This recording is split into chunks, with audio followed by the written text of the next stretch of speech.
네, 그러면 여러분이 가장 궁금해하시고 걱정하시는 직무 면접 있죠? 그럼 이걸 어떻게 보면 좋을지 그 전략에 대해서 좀 살펴볼게요. 그래서 실제 직무 면접에서 실제로 검증하는 것, 무엇을 검증하는지 한번 살펴보도록 하겠습니다. 자, 기술 질문은 제가 앞단에서 말씀드렸지만 지식 확인이 아니라 어떻게 생각하셔야 되냐? 사고방식의 확인입니다. 사고방식. 예. 여러분이 어떻게 생각하는지 그 부분을 확인하는 것이다. 그래서 직무 면접에서 나오는 질문들은 겉으로 보면은 기술 질문처럼 보이죠. 공정 편차가 발생한다. 그럼 어떻게 대응하시겠습니까? 수율이 떨어집니다. 그럼 어디부터 확인하겠습니까? 설계에서 성능과 안정성 중에 무엇을 우선하겠습니까? 다 기술 같죠. 그런데 실질적으로 면접관이 이런 질문을 하는 목적은 무엇일까? 우리가 이걸 좀 따져봐야 된다는 거죠. 하지만 면접관의 목적은 정답을 듣는 데 있지 않다.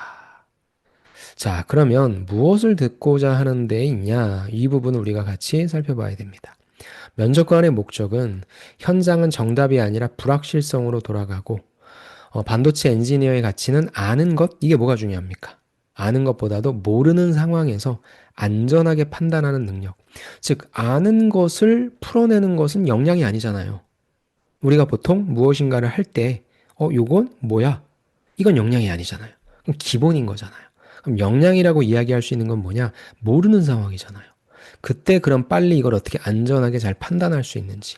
그래서 우리가 역량, 어떤 힘이 있다라고 하는 건 뭐예요? 일반적인 상황에서 드러나지 않죠. 어떤 문제가 터지고 어떤 어려움이 터졌을 때에 이 역량이란 게 발휘되어야만 해결될 수 있는 거죠. 그러니까 당연히 아는 것으로서 이야기하는 것이 아니라 지원자가 알고 있는 지식의 목록이 아니라 요런 경우에는 문제를 이렇게 다루면 됩니다. 라고 하는 이 부분을 어필해 주시는 게 훨씬 더 좋은 전략이다. 라는 겁니다. 자, 무슨 말이냐? 조금 더 구체적으로 한번 살펴볼게요. 첫 번째, 면접관이 여러분에게 진짜로 채점하는 네 가지가 있어요. 요거를 잘 알고 계시면 여러분이 갖고 계신 경험이나 여러분이 어필하시려고 하는 방식을 이런 식으로 하시면 답변이 굉장히 고퀄로 들립니다. 무슨 말이냐? 첫 번째는 문제를 어떻게 정의해야 하는가. 이게 되게 중요하거든요. 그러니까 여러분은 이제 만약에 이런 질문을 받으시면 어떻게 대답할까 한번 생각해 보세요. 질문에 그냥 답하는 사람이 있어요. 하지만 상황을 재구성하는 사람이 있습니다. 요걸 생각하실 수 있으면 이런 분들은 PT 면접도 잘 보십니다. 똑같은 문제가 주어졌을 때 그 문제를 1차원적으로 아주 단편적으로만 보는 사람이냐 아니면 이 문제는 왜 터졌을까를 복합적으로 생각할 수 있는 사람이냐. 여러분은 어떤 사람이에요? 같은 질문을 받아도 문제를 뭐가 정의하는 방식이 다르면 면접관이 보는 지원자 수준이 완전히 달라지죠. 되게 신선합니다. 모든 지원자들이 다 똑같은 식으로 접근하는데 B라는 지원자는 야, 얘는 상황을 다각도로 볼 수 있구나.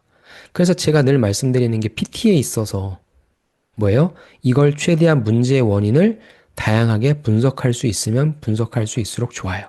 깊이 있게 고민할 수 있다는 거잖아요. 그러면 세 가지를 고민했다는 것은 그거에 대한 솔루션이 기본적으로 세 가지 나오겠죠.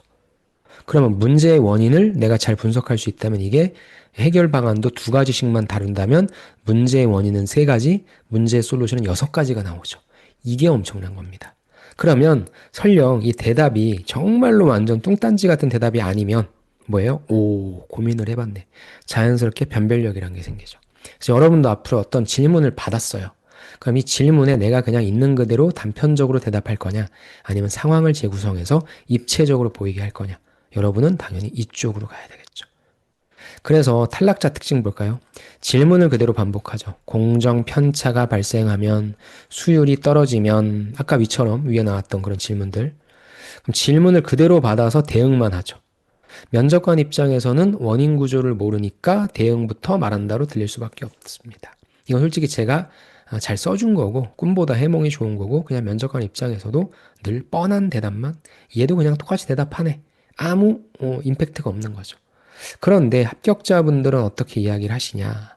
또 제가 어떻게 이야기를 하라고 하냐? 뭐가 편차인데? 이걸 내가 정의 내리는 거죠. 공정 편차가 생겼어요? 설비예요? 시간축이에요? 공간축이에요? 측정이에요? 다르잖아요. 여러분이 똑같은 평가자인데 그냥 편차가 발생하면 뭐 해야 됩니다. 이렇게 하는 답변만 듣다가 갑자기 얘는 들어오자마자 저는 편차라고 하는 말 자체를 무슨 편차인지 정의 내리겠습니다. 재밌죠? 얘 봐라. 이게 다르다는 거예요. 그래서 합격자 답변은 시작부터 다르다. 요렇게 여러분들이 원인을 조금 더 세분화시키면 좋겠구나. 요렇게 하시면 좋은 점수를 받으실 수 있다는 겁니다. 그래서 정의 문장 한 줄은 무조건 깔고 시작하자. 먼저 저는 요 땡땡이라고 하는 것이 또 갑자기인지 아니면 천천히 서서히인지 나눠보겠습니다. 또 편차가 국소인지 전체인지 나눠보겠습니다. 재현되는지에 대한 재현성 아니면 특정 조건에서만 나타나는지 조건성을 먼저 구분하겠습니다. 그래서 좀 다른 얘기긴 하지만 제가 여러분들한테 상황 면접 답변 만들라고 할 때 어떻게 하라고 하냐? 상황을 나누라고 하죠. 그래서 예를 들어서 상사가 부당한 업무 지시를 내린다면 이 부당한 업무 지시의 성격이 어떤 거냐에 따라서 이게 약간 우리 회사와 어떤 뭐 비즈니스에 영향을 주는 거냐? 그럼 이렇게 할 것이고 그렇지 않고 지극히 개인적인 거냐? 그럼 이렇게 하겠습니다. 면접관은 실제 이걸 생각 안 했을지 몰라요. 근데 내가 그렇게 복합적으로 문제의 원인을 생각하려고 하는 사람이다라는 뉘앙스를 계속 던져주는 거예요. 그럼 이게 제가 그 앞단에서 말씀드렸던 뭐예요? 이 지원자는 다른 지원자 대비 뭔가 문제를 바라보는 시각 자체를 달리 하려고 하는구나. 그거 자체가 뭐예요? 역량이라고 하는 거죠. 이게 굉장히 중요한 시그널입니다. 이렇게 한번 해보세요. 그래서 면접 질문을 딱 받으면 특히 이제 여러분이 이거 같은 경우에는 PT 면접, 직무 역량 면접, PT 면접이 많으니까 그러면 원인을 먼저 좀 세분화시키려고 하자. 그러면 좋은 성과가 있을 겁니다. 그 다음에 판단의 순서도 마찬가지다. 다 해보겠습니다는 최악의 신호죠. 다 언제 다 해요? 시간이 어딨어? 반도체는 또 대부분 변수도 많잖아요. 그래서 열심히 제발 하지 마세요. 열심히 하는 사람이 필요하진 않아요. 또 딱 들었을 때 여러분은 공정단에 들어갈 사람들이잖아요. 근데 순서 없이 건드립니까? 공정이 얼마나 이 순서가 중요합니까? 라면 하나를 끓이더라도 이 공정이 중요하잖아요. 그러니까 되게 불규칙적이다. 순서가 없다. 이런 뉘앙스는 풍기지 말아야 되겠다. 그래서 탈락자 답변의 공통점은 가능한 모든 경우를 다 고려해 보겠습니다. 이럴 시간 없습니다. 여러 조건을 바꿔가며 테스트해 보겠습니다. 여러 조건을 바꿔가며 어떻게 보면은 뭐 좋아 보일 수도 있죠. 그런데 여러 조건을 바꿔 뭘 바꿀 건데 원인을 모른 채 레시피나 조건을 건드려서 상황을 더 망가뜨릴 수도 있겠다. 이런 생각도 할 수 있는 거죠.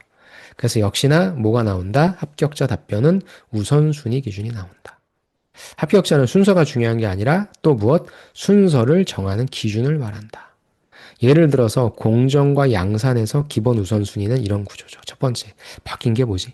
변경 이력부터 아니면 영향도가 큰 변수부터 그 다음에 확인 비용이 낮은 항목부터 리스크가 큰 조치부터 그럼 여러분의 경험을 말씀하실 때에 문제의 원인을 찾기 위해 아니면 솔루션을 적용하기 위해 나는 우선순위를 점검했고 그 우선순위는 이러한 걸 기준으로 했다라고 대답해 보세요. 그럼 정말로 별것도 아니고 미약한 여러분의 경험이 되게 입체적으로 들린다는 거예요. 어찌됐건 내가 대단한 경력을 지니지 않았다라고 한다면 이 경험을 다른 사람보다는 뭔가 멋지게 포장할 수 있어야 되잖아요. 그럼 포장을 이상하게 하라는 게 아니라 이러한 내용들을 넣어서 하라는 겁니다. 왜? 이게 결국은 여러분이 들어가셔서 하시게 될 일의 프로세싱이니까. 이게 기술이에요. 이게. 아셨죠? 그래서 요런 걸 좀 넣어서 내가 경험한 부분, 특히나 원인 분석, 솔루션 도출, 거기에 이런 내용들을 넣어야 되겠구나. 이렇게 판단하시라는 겁니다. 그래서 최근에 변경 이력부터 확인했다. 변경점과 증상 연결 가능성을 먼저 보겠다. 그 다음부터 큰 공정 변수부터 좁히고 조건을 건드리는 조치는 마지막에 하겠습니다. 이렇게만 하셔도 굉장히 좋아집니다. 그래서 다시 한번 첫 번째 여러분에게 강조드리는 건 뭐냐면 문제를 어떻게 정의하실 것인가. 요거 굉장히 중요하고 두 번째 판단의 순서가 있는가. 그래서 요거는 판단의 순서는 판단을 잡는데 분석하는 데 있어서의 판단을 잡을 거냐 해결하는 데 있어서의 판단을 잡을 거냐일 때 또 그 부분도 역시 순서를 잡자. 그렇게 파악해 주시면 될 것 같아요. 그 다음에 이제 이 부분은 리스크죠. 리스크라고 하는 것은 해결보다는 또 여러분의 신입이기 때문에 망가뜨리지 않아야 되겠죠. 그래서 그냥 바로 조치하겠습니다. 바로 조건을 조정하겠습니다. 바로 파라미터를 바꾸겠습니다. 바로 리셋하겠습니다. 바로. 이거 더 큰 결함 나올 수도 있다. 그래서 안전장치를 먼저 깐다. 리스크 방지죠. 그래서 저는 조건 바꾸기 전에 베이스라인과 레퍼런스 먼저 확보하겠습니다. 한 번에 건드리진 않겠습니다. 원 팩터로 확인하겠습니다. 문제 로트를 격리하거나 홀드 등 확산 방지부터 하겠습니다. 만약에 이런 가능성이 있으면 즉시 에스컬레이트 하겠습니다. 그래서 여러분이 요거를 진행할 때 있어서 내가 하는 게 또 정답은 아니잖아요. 위에 있는 그러한 조치들로 했는데 그렇다고 해서 정답이 딱 나오는 게 아니라 여러분 항상 뭐 생각하셔야 돼요. 항상 리스크.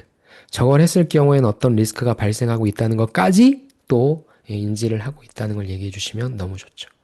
그래서 리스크를 넣어주자. 그래서 전 이렇게 표현을 합니다. 처음에 무엇을 할지 조금 더 플러스로 더해주고, 그 다음에 또 플러스로 더해주고, 그 다음에 빼줘야죠. 리스크는 빼주자. 그래서 더하기, 빼기. 예, 전 이렇게 좀 설명을 합니다. 그래서 여러분이 만약에 이걸 PT에서 하신다면은 문제의 원인을 분석하는 것도 하나가 아니라 두 가지, 세 가지. 그 다음에 판단 기준을 잡는 것도 두 가지, 세 가지. 근데 이제 여기서 빼줘야죠. 뭘 빼준다? 리스크를 빼준다. 그걸 생각하시면 될 것 같아요. 그래서 저는 더하기, 빼기. 이게 여러분과 저와의 약속. 제가 만든 용어입니다. 더하기, 빼기. 그래서 어느 쪽에서는 좀 더 세분화시키고, 어느 쪽에서는 리스크를 빼자. 이것만 생각하고 계시면 너무너무 좋아지죠. 마지막으로는 재현이 가능한 사람인가? 이건 뭐예요? 재현성. 이번에만 잘할 거냐? 아니면 다음에도 맡길 사람이냐? 결과는 좋은데 과정이 말로 재현이 안 되는 사람. 한마디로 뭐예요? 전문 용어로 뽀록이죠. 뽀록. 그래서 운 좋게 맞춘 사람이 아니라 이게 여러분의 예, 역량이 되어야 되죠. 그래서 저는 실질적으로 여러분 이렇게 대답하시는 분들도 있어요. 어떤 경험했는데 운 좋게 실험 결과가 잘 나왔습니다. 여러분이 왜 운 좋게라고 해요? 뭔가 좀 내가 좀 이렇게 좀 겸양의 표현으로 운 좋게는 여러분의 역량이 아닙니다. 운 좋게가 아니라 누구보다도 철저하게 분석하고 연구해서 그래서 나는 찾아낸 나만의 솔루션 이렇게 하셔야죠. 여러분이 진짜 노력하셔서 얻어낸 대답처럼 만드셔야 된다는 겁니다. 그래서 조심하세요, 이 답변은. 그래서 그냥 수율을 개선했다, 분량을 줄였다, 성능을 올렸다가 아니라 다음번에도 유사 증상이 나오면 어떤 신호를 먼저 볼지, 또 어떤 기준에서는 선행과 후행 조치를 나눌지, 또 어느 단계에서 에스컬레이션 할지 등 이후에 재현성을 위해서 내가 어떻게 노력할 것인가까지 이야기를 해주면 활용 점정이죠. 이렇게 표현하는 분 없습니다, 여러분. 경력자분들도 이렇게 표현을 못해요. 실제 저는 그래서 경력자분들 컨설팅을 할 때도 요구조를 그대로 갖다 놓으라고 합니다. 그럼 그분들 진짜 100%다 합격하십니다. 왜? 실제 평가자가 궁금해하는 게 그거거든요. 경력자분들은 더욱더 많은 변수를 다뤘잖아요. 그러니까 여기선 뭘 쪼개봤어요? 뭘 쪼개봤어요? 그랬군요. 그럴 경우에 나올 수 있는 리스크는 뭐죠? 그럼 이후에도 똑같은 결과가 나오기 위해서 어떻게 하셨죠? 이 구조거든요. 제가 그걸 그대로 여기 갖고 온 거예요. 그러면 평가자 입장에서, 현업자 입장에서, 이 지원자는 신입인데 마치 경력자가 고민한 것 같은 그 현업의 관점이니까 그게 바로 현업에서 고민했다라고 하는 그러한 결과값을 보여줄 수 있는 거예요. 그래서 제가 계속 이야기하지만 반도체 지식 8대 공정 공부하고 막 좋아요. 근데 그것보다 더 중요한 건 뭐냐면 그러한 지식들을 바탕으로 여러분들이 무엇인가 실험도 하시거나 실습을 하시거나 인턴을 하시거나 근무를 하셨던 경험을 내가 어떤 식으로 서술할 것인가. 그게 훨씬 더 중요하다. 그래서 오늘 여러분에게 말씀드리는 이 직무 면접에선 더하기, 빼기.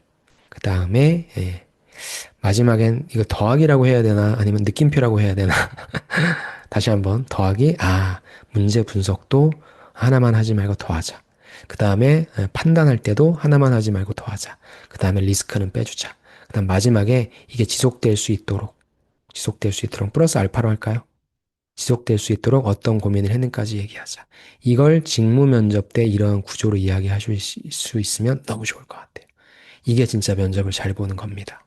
그러니까 너무 1차원적으로 가지 마시고 하나의 경험이라도 이런 식으로 만들어서 해보세요. 그럼 굉장히 좋은 효과가 있을 겁니다. 좋습니다.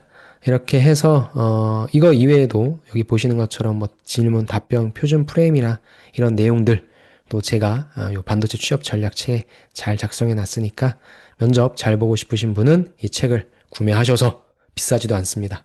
여러분 인생을 바꿀 수 있는 책이니까 과감하게 구매하셔서 보시면 좋을 것 같고, 돈이 정말 없습니다 하시는 분들은 제가 이렇게 일부 내용을 가지고 강의를 말씀드릴 테니까 요거 보시고 힌트를 얻으셨죠? 그래서 한번 잘 면접 보셔서 합격하시기 바랍니다. 좋습니다. 그러면은 저는 다음 시간에 또 다른 내용으로 찾아뵙도록 하겠습니다. 수고 많으셨습니다. 감사합니다.